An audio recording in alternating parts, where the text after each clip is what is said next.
Hello les Kimichou, j'espère que vous allez bien, je suis ravie comme toujours de vous retrouver pour une nouvelle vidéo et aujourd'hui c'est assez spécial. En fait j'y ai pensé d'un coup soudainement, je vous avoue, j'étais en pleine discussion avec mon ami et collègue de travail et je lui ai dit mais tiens ça pourrait être cool. Oui, des fois les idées, me demandez pas, elles arrivent comme ça, il faut les attraper au vol, c'est le plus dur.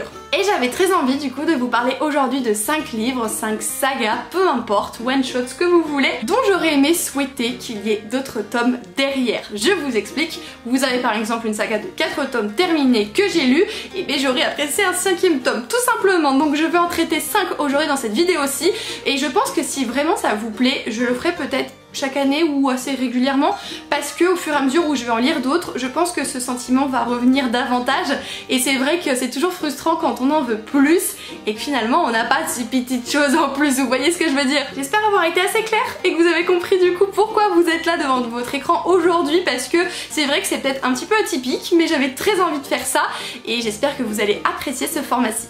On commence tout de suite, du coup je vais faire dans l'ordre des crescendo, donc du 5e au 1er, je crois que du coup c'était crescendo.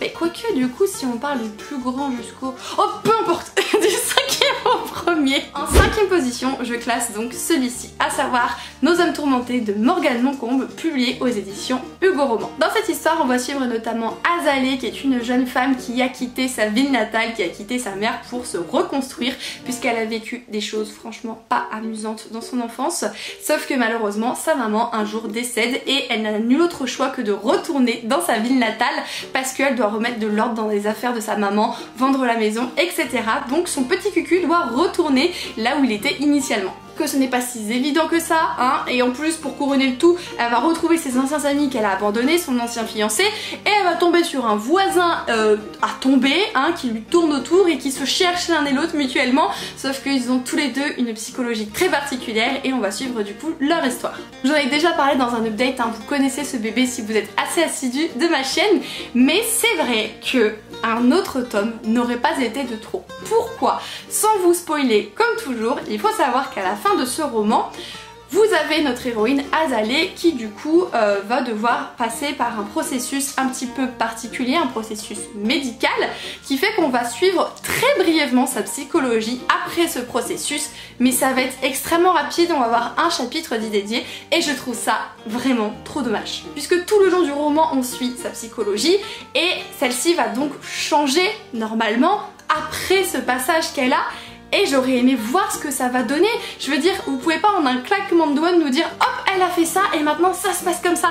J'ai trouvé ça dommage. J'ai trouvé vraiment ça dommage. J'aurais aimé savoir vraiment comment est-ce qu'elle va évoluer vis-à-vis de ça, et ça aurait pu aider aussi beaucoup de personnes qui vivent ce genre de choses, qui essayent d'aller de l'avant, qui font les efforts nécessaires, mais ça aurait pu justement mettre en lumière le fait que ce n'est pas toujours évident, que c'est pas parce qu'on a eu ce premier geste, ce premier déclic, et bien que finalement ça va nickel, que ça roule comme il faut, et que tout est beau, tout est rose. Non, il peut y avoir des rechutes, il peut y avoir des difficultés, de continuer à se faire comprendre, de continuer à vivre et avoir envie de vivre, et je pense que ça aurait été intéressant de continuer à le traiter dans un 2e tome, peut-être pas aussi gros, il aurait peut-être été un petit peu moins axé sur l'aspect rencontre de deux personnages, leur amour aurait été du coup plus développé, et vous avez aussi tout le côté avec les enfants du chéri d'Azalée qui aurait pu être très intéressant à développer. C'est ce que je regrette un petit peu. Après vous en faites pas, ce livre se suffit clairement à lui-même, je suis pas là genre en mode ah il m'aurait fallu une suite, mais je n'aurais pas dit non. Je pense que ça aurait été un vrai bonus et c'est dommage, mais je me suis contente de celui-ci et il était vraiment excellent, je ne peux que vous le recommander, vous le savez si vous avez justement vu cet update. Je vous propose de continuer avec le 4e livre de cette sélection et vous allez voir, pour lui c'est très particulier, vous allez très vite comprendre. On continue donc avec Violette Hurlevent et le jardin sauvage. Un sauvage jardin, tout va bien. Sauvage de Paul Martin et JB Bourgeois, publié aux éditions Sarbacane. Dans cette histoire, on va suivre la jeune Violette Hurlevent qui a déménagé avec sa maman pour notamment fuir son papa. Sauf que du jour au lendemain, celui-ci va réussir à les retrouver et Violette, pour échapper à toute cette réalité qui la dépasse, décide du coup de fuir dans le jardin de sa maison, un jardin assez mystérieux, un jardin sauvage. Il est en effet peuplé de beaucoup de petites créatures, d'animaux, etc.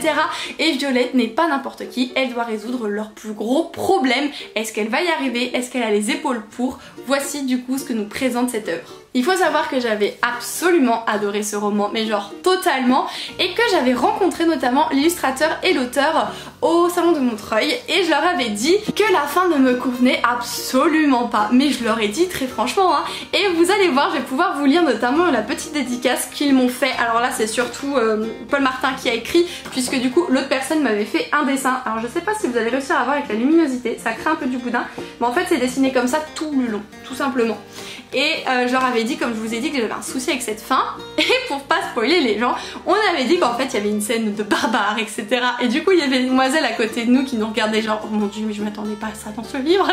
C'était un code secret. Et du coup Paul Martin m'avait écrit: Cher Kimberley, désolé pour les barbares de la scène finale et l'absence de licorne dans cet ouvrage. Voici un bon à renvoyer à l'éditeur. Et il m'a vraiment fait un petit bon, et il est écrit: Bonjour cher Sarbacane, je demande le remboursement de cet ouvrage pour cause d'absence de moustache des auteurs.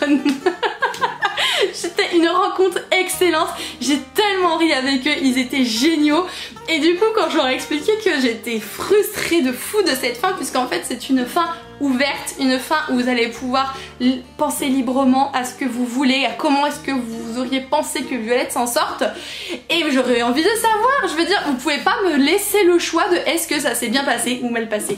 Non, j'étais pas d'accord avec ça, et quand je leur en ai fait part, ils m'ont dit: mais on tape déjà sur un tome 2, c'était pas prévu, mais on écrit un tome 2, voilà. Et comme je vous le dis, ça va prendre avec des pincettes parce que les éditions Sarbacane n'ont rien annoncé, mais l'auteur et l'illustrateur m'a dit qu'il flanchait dessus et qu'il pensait le sortir notamment en mars 2021. Donc je croise les doigts, cross fingers très fort. J'ai envie de savoir ce qui est arrivé à Violette et surtout au jardin sauvage quoi. Si vous l'avez lu, vous savez de quoi je vous parle, mais c'est vrai que même si de manière générale je déteste les fins ouvertes, celle-ci n'est pas autant ouverte que d'autres dans la mesure où pour moi il n'y a que deux solutions envisageables: tout s'est bien passé, tout s'est mal passé. Après, derrière, là c'est l'imagination, c'est autre chose. Mais je pense que... Ah ouais, il me faut ce tome 2. Vous voyez comment je suis? Ça s'annonce très mal pour la suite d'ailleurs, parce qu'il y en a certains, je vais être dans un état pire que eux parce que ce sont des coups de cœur monumentaux. Mais c'est pas grave, je ne peux que vous conseiller de toute manière de le lire. Vraiment, vous ne perdrez pas au change, et cette fin ouverte, je pense, ne vous dérangera pas autant que ça, autant que d'autres fins ouvertes, et notamment autant qu'un autre livre qui est mon numéro 1. Numéro 3 dans cette vidéo-ci. Alors attention, Kimi va encore et toujours parler de cette série, de cette saga. Paix à votre âme, voilà, je vous le dis. Il s'agit de la saga du faiseur de rêves, oui, hein, de Laini Taylor, publié aux éditions Lumen. Avec moi, vous connaissez tout ça. On sait jamais, hein, si vous êtes arrivé ici totalement par hasard, je vais être quand même sympa et je vais vous faire un résumé. Mais désolé pour tous les autres qui n'en peuvent plus que je vous parle tout le temps de cette duologie, hein, mais peu importe, c'est mon coup de cœur de la terre, vous devez le supporter. Dans cette histoire, nous allons suivre Laszlo l'étrange, qui est un garçon orphelin et bibliothécaire. Il faut savoir qu'il ne sait absolument pas d'où il vient, il pense juste être un orphelin de la guerre classique tout simplement, sauf que il n'est pas n'importe qui, et c'est ce que Laini Taylor va nous dépeindre, puisque un jour, il va y avoir d'étranges individus qui vont venir au sein de sa bibliothèque. Il faut savoir que Laszlo l'étrange est extrêmement passionné par la ville de Désolation. Désolation est une ville dont on a absolument plus de nouvelles depuis des années et des années, tellement à ce que ça devienne limite un mythe. Et lui s'est passionné pour cette ville, il a lu tous les ouvrages, il a même réussi à décrypter leur langue, leur façon de parler. Vraiment, il est passionné de A à Z. Et un jour, vous avez des personnes de cette ville qui font leur apparition à cette bibliothèque. Ils ont besoin de personnes pour résoudre un problème très important.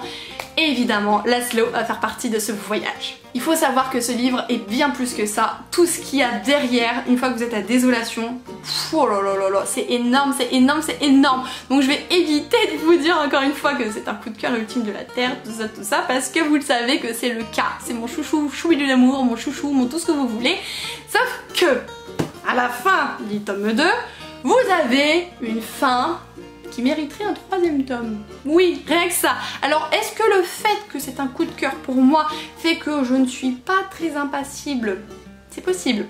Sauf qu'une fois que tout est fini, arrivé à la fin de ce tome 2 qui est la muse des cauchemars, on vous dit simplement, sans évidemment encore une fois vous dévoiler l'intrigue et les réponses tant attendues, on vous dit simplement que vous avez des personnes qui partent à l'aventure. Mais moi je veux suivre cette aventure, je veux savoir si la mission qu'ils se sont mise en tête, comment est-ce que ça va se dérouler? Je veux dire, c'est une mission très importante et qui est davantage présente en plus dans le tome 2 autour de nos personnages principaux.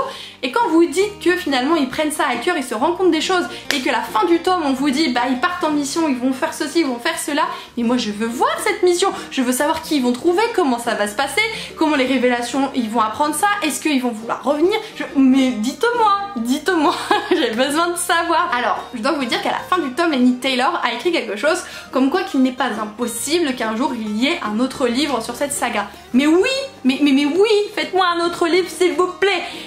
Encore une fois parce que c'est ma saga chuchute, oui, mais parce qu'on veut savoir ce qui va se passer durant ces missions. Voilà. Alors c'est pas genre mission super alerte au Cobra, Star Wars dans la place, tout ça, ça n'a rien à voir vraiment, mais ce sont des missions que j'aimerais vraiment suivre et je suis désolée de vous rabâcher avec celui-ci, mais si vous l'avez pas lu, lisez cette saga. Je sais que vous me dites souvent que vous aimez bien ma bonne humeur, ma façon d'être, etc. Mais je vous jure, je vous imagine des fois derrière la caméra pendant que je parle et lever les yeux au ciel genre en mode mais elle est barrée. Mais il faut savoir que je suis comme ça dans la vraie vie, donc il n'y a aucune raison que je ne le sois pas devant vous, tout du moins devant cette caméra. On va passer du coup au numéro 2 et je pense que ça ne sera peut-être pas une surprise, mais je veux vraiment m'expliquer là-dessus.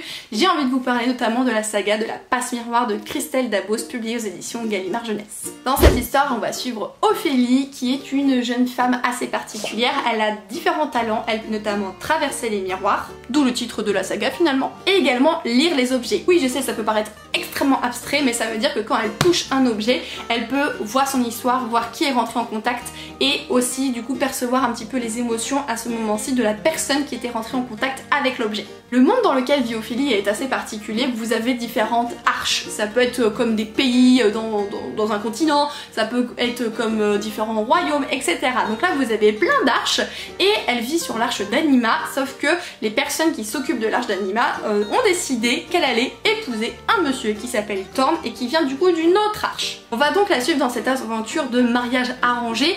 C'est absolument pas cucul la praline, si vous connaissez pas la passe miroir, je vous assure, hein, ça n'a rien à voir avec ça.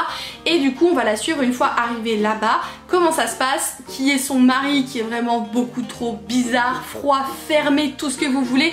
C'est le genre de personne, de premier abord, vous irez jamais le voir quoi. Et il y a beaucoup de problèmes sous-jacents et Ophélie est là pour essayer aussi dans sa tête de comprendre ce qui se passe, parce que épouser quelqu'un sans comprendre les problèmes autour, c'était assez perturbant aussi hein. Oui, j'ai essayé de vous faire un résumé de la passe miroir. Ouais, je suis quelqu'un d'assez effronté quand on y réfléchit. Et pourquoi est-ce que j'ai mis ceci dans ce top 5? Mais tout simplement parce que la fin de ce tome 4 ne me convient absolument pas. Je sais que, et on n'est pas là pour faire une polémique là-dessus, ce tome 4 n'est pas passé pour beaucoup de gens. Beaucoup ont été extrêmement déçus, beaucoup ont trouvé les explications trop à l'encombré, trop complexes, trop dingo, perché, tout ce que vous voulez. Moi c'est vrai que ce tome 4 m'a conquise, c'était aussi un coup de cœur et j'ai trouvé les explications, même si elles demandaient plus de réflexion, j'ai trouvé les explications justes. Voilà, c'était extrêmement tiré par les cheveux dans la mesure où on pouvait pas voir ce genre de choses venir, mais je veux dire, moi ça m'a totalement convaincue. Donc voilà, chacun son avis là-dessus, mais il faut savoir qu'à la fin du coup de la saga, eh bien vous avez une question dont la réponse n'est pas donnée. Vous avez l'avenir d'un personnage qui est totalement incertain et un autre du coup qui va mener une quête. Non, je veux savoir ce qui est arrivé à ce personnage quoi. Vous pouvez pas me laisser là genre en mode non. Je peux pas, je peux absolument pas, c'est beaucoup trop frustrant. Je n'en veux absolument pas à Christelle Dabos pour ce 4e tome, mais je lui en veux de pas en avoir fait un 5e parce que j'aimerais beaucoup savoir ce que va mener cette recherche.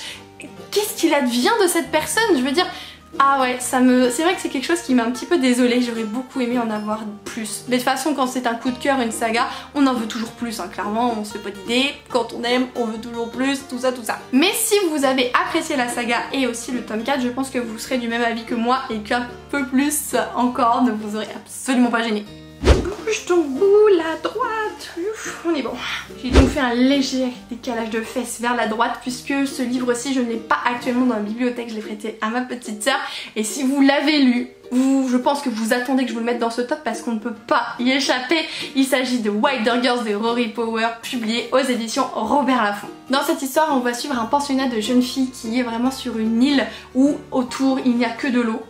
Je suis en train de vous faire la définition d'une île quoi, j'hallucine. Elles sont donc isolées et un jour vous avez un virus, la tox, qui est présent et qui infeste tout le monde et qui vous fait transformer dans des trucs un peu pas bizarres. Oui parce que si vous voulez un troisième bras qui vous pousse, des cornes, des j'en sais rien moi, un œil qui se ferme, qui se voile, vous avez des métamorphoses vraiment très simples, très compliquées et très dangereuses aussi. On va donc suivre notamment 3 adolescentes de ce pensionnat-ci qui essayent de s'en sortir puisque on leur donne plus ou moins d'aide, on leur dit on cherche un vaccin, on vous emmène de la nourriture notamment sur l'île par cargo, le temps que tout ça s'en sorte. Sauf que à côté de ça, la tox n'a pas touché que les humains, vous avez des bêtes qui sont devenues totalement féroces, le plus mignon des petits renards il veut vraiment vous...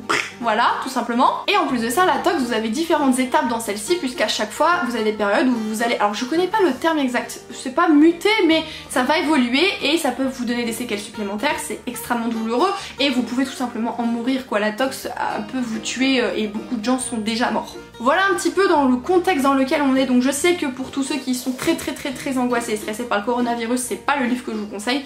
Moi il n'y a pas de souci, ça m'a absolument pas gêné de le lire durant cette période, donc je pense qu'il y en a aussi qui seront comme moi. Sauf qu'il faut savoir que la fin de ce livre n'est pas ouverte. Elle n'existe absolument pas, c'est pas compliqué, il n'y a pas de fin. J'ai jamais vu un truc aussi gros, un trou aussi énorme de ma vie. C'est pas possible que l'autrice ait fait ça et nous ait dit que c'était un one shot, c'est ça le pire. Il serait pas dans cette vidéo sinon. Elle aurait fait un tome 2, que ce soit une saga. Ok, je fonce, je veux. Mais la fin inexistante aussi grosse qu'un océan, non, je suis pas d'accord. Absolument pas d'accord. À la fin, vous avez une révélation et vous avez des demoiselles qui prennent une décision et on les voit partir et débrouillez-vous avec ça. Voilà.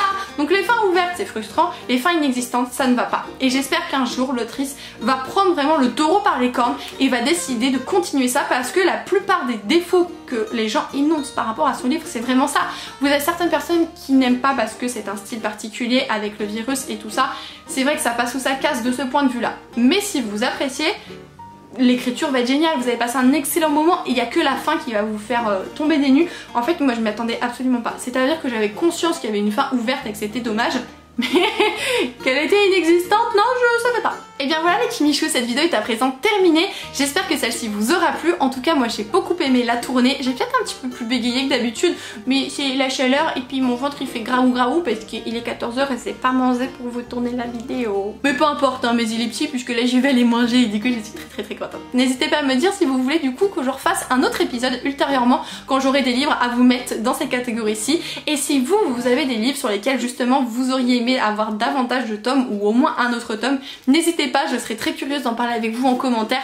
Vous savez que j'aime énormément échanger et converser avec vous, c'est un réel plaisir, donc surtout n'hésitez pas à y foncer juste en dessous. Je vous retrouve du coup très bientôt pour une prochaine vidéo les Kimichou. Merci du fond du cœur d'être toujours plus nombreux, de toujours partager davantage mon contenu sur Instagram, j'ai toujours de plus en plus de notifications et ça me ravit le cœur. À chaque fois que je suis occupée, je prends mon téléphone et là je regarde les stories, je fais oh mais c'est trop mignon, et du coup je le repose parce que j'ai des choses à faire, mais vous êtes vraiment une source de bonheur et de joie pour moi, donc c'est énorme, et vos pouces en l'air qui arrêtent pas de monter, enfin voilà, je suis totalement étonnée, bluffée et admirative de ce que vous me portez, donc merci du fond du cœur et je vous laisse assez de vous faire des bisous cœur paillettes.